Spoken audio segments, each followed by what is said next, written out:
జీవితాలకు సాక్ష్యం అనేది చాలా ఇంపార్టెంట్ అండి. ఎందుకంటే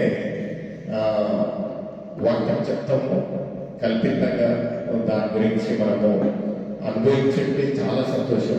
అయితే సాక్ష్యం అనేది ఏమవుతుందంటే దేవుడు మన ఒక జీవితంలో చేసిన మేలుల కొరకే, దేవుడు చేసిన ఒక అద్భుత కార్యాల కొరకే, మనం దేవుని యొక్క కృప, దేవుని యొక్క ఆశీర్వాదాన్ని రుచి చూసి ఉంటున్నాం కనుక ఇతరులకు ఈ యొక్క సాక్ష్యం చెప్పినట్లయితే నిజంగా దేవునికి మహిమ కలుగును గాక.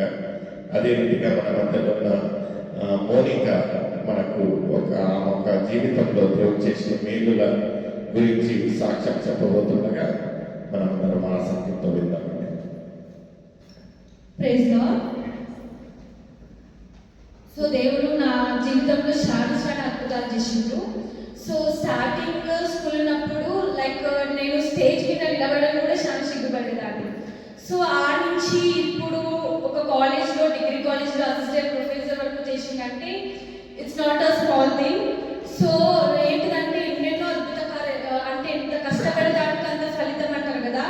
చిన్నప్పటి నుంచి చాలా కష్టపడి పెంచిన మమ్మీ దానికి తండ్రి ఇచ్చినా కూడా చదివిస్తా ఎవ్రీ ఇయర్ ఏమైనదంటే నేను స్కూల్లో చాలా పువర్ ఉన్నా. చదువులో కానీ లేకపోతే ఏంటిదంటే మాట్లాడేది కూడా అంత స్పష్టంగా ఉండేది కాదు. మాట్లాడినా ఏంటి పిల్ల అట్లా మాట్లాడుతున్నా ఆ స్టేజ్లో కూడా ఉన్నా.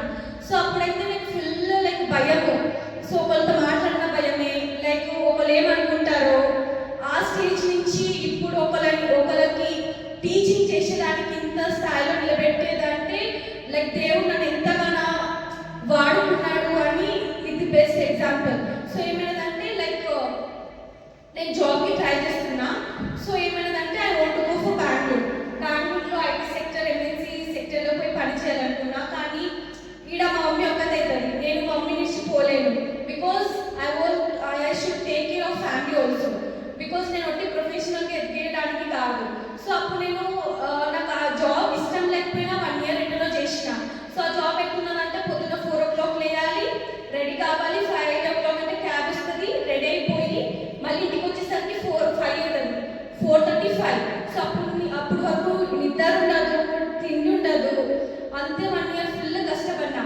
ఏంటిదంటే దేవుడి మీద విశ్వాసం ఏంటిదంటే ఇప్పుడు కాకపోయినా ఇంకొకసారి దేవుడు నాకు సహాయం చేస్తాడు, ఇప్పుడు కాకపోయినా ఎప్పుడైనా నా దేవుడు నాకు మంచి ఉద్యోగం ఇస్తానని నేనే చేస్తున్నా. నా ఫ్రెండ్స్ అందరూ ఎంఎన్సీకి పోయి I was the topper of the college.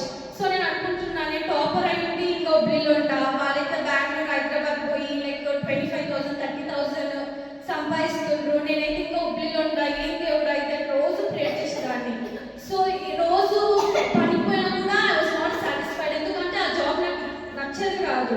So ఏం చేయాలి, బెంగళూరు పోలేను, పని ఇస్తలేను, ఏంటిదో సిచ్యువేషన్ నాకు తెలియలేదు. తర్వాత ఒకరోజు వాట్సాప్లో ఒకరు గ్లోబల్ కాలేజ్ అసిస్టెంట్ ప్రొఫెసర్గా వేకెన్సీ ఉందని ఫోన్ చేసిండు. సో నాకు 4 days కంటిన్యూ లీవ్ తీసుకున్నా. సో నెక్స్ట్ రోజు కంపల్సరీ ఆఫీస్ పోవాలంటే ఇక్కడ ఇంటర్వ్యూ ఉంది నాకు, డెమో క్లాస్. సో అప్పుడు నేను అడిగిన హెచ్ఆర్ని కంపల్సరీ నాకు లీవ్ కావాలి, సిక్ లీవ్ అని. సో ఎక్కడో శాంక్షన్ చేసింది. రేపు డెమో క్లాస్ ఇవ్వాలంటే 6 o'clock నుంచి 8 o'clock వరకు కంటిన్యూస్ ప్రిపేర్ అయినా.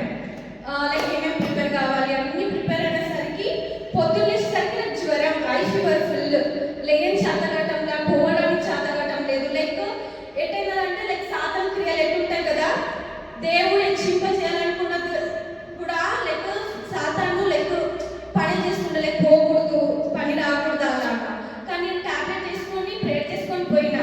డెమో క్లాస్ చేసుకున్నా, నేను ఏం మాట్లాడుతున్నా తెలియదు. ఎందుకంటే నాకు ఫుల్ ఐ ఫీవర్ ఉంది, మాత్ర వేసుకున్నా. ఫుల్ ఎట్టున్నదంటే ఏం మాట్లాడుతున్నా నాకు కూడా అర్థం కావటం లేదు.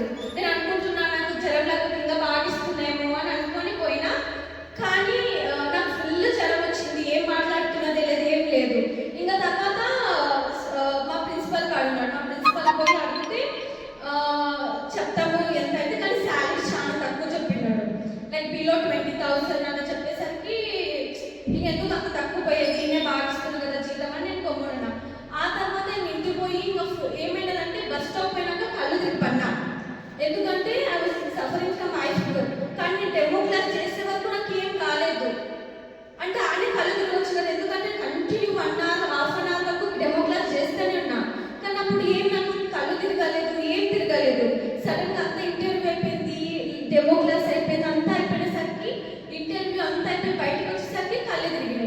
సో ఏమైనదంటే నేను ఇంటికి వచ్చి నాకు అస్సలు నైట్ వరకు లేయసరికి తర్వాత ఏమైందంటే నాకు కాలేజ్ నుంచి ఫోన్ వచ్చింది, నువ్వు సెలెక్ట్ అయినావని. సెలెక్ట్ అయినా చెప్పిన మళ్ళీ వాళ్ళు రేపు నుంచి జాయిన్ కావాలన్నారు. నేను అసలు నోటీస్ పీరియడ్ సర్వ్ చేయాలి, ఏం చేయలేదు ఆఫీస్లో. ఆ తర్వాత మా హెచ్ఆర్తో మాట్లాడేసరికి మంచి ఆపర్చునిటీ కదా పో అని చెప్పాను.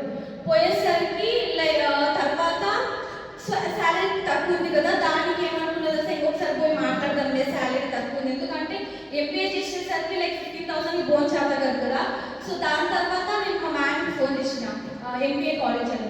సో ఆమె చెప్పింది లేదు కాలేజ్ టాపర్ అని అంతా చెప్పేసరికి తర్వాత మళ్ళీ మంచి శాలరీ ఇచ్చిండు. ఆ తర్వాత ఏమన్నదంటే ఇప్పుడు నేను ట్యూషన్ క్లాసెస్ తీసుకుంటున్నా, దేవుడు ఎట్టా ఆశీర్వదించినంటే I became so busy in life. So ఇప్పుడు నా ఫ్రెండ్స్ అందరూ అంటుండ్రు మేము బెంగళూరు పోయినా కూడా నీ అంత సంపాదించడం లేదని.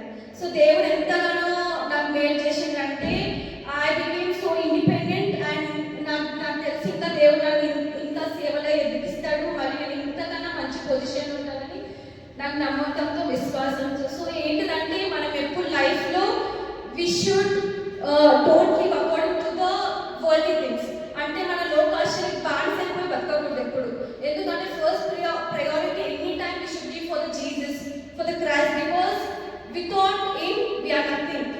అండ్ సెకండ్ థింగ్, వితౌట్ పేరెంట్స్ వాళ్ళ బ్లెస్సింగ్ లేకపోతే మనం ఏం లేదు. So first thing we have to respect the God, next one is parents. First వాళ్ళని బాగా చూసుకుంటే దేవుడు అంతకన్నా గొప్ప కార్యాలు జరిపిస్తారు. This is my testimony.